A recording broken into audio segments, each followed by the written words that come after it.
এটার মধ্যে কেমোনোফোর রয়েছে, এটা দিয়ে আমরা টাইট্রেট করব। কি করবে, হাতটাকে এইভাবে নিয়ে সেট করে দেবে এখানে, এবং এটা দিয়ে কন্টিনিউ এটাকে সেট করবে। তাহলে দেখো ড্রপ ওয়াইজ নিচ্ছি, ইনস্ট্যান্ট সেট করবে।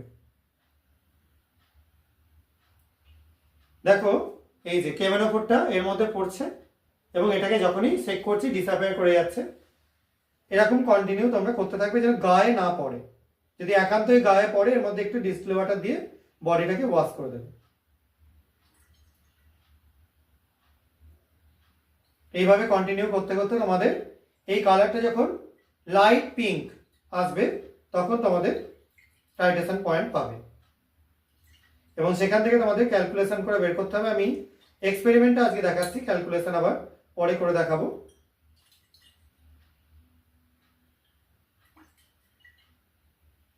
এটা কিন্তু কন্টিনিউ র্যাপিড করতে থাকবে, কারণ রেডক্স আর এফিটা +2 থেকে +3 হচ্ছে, এটা কিন্তু অটোমেটিক্যালি হতে থাকবে।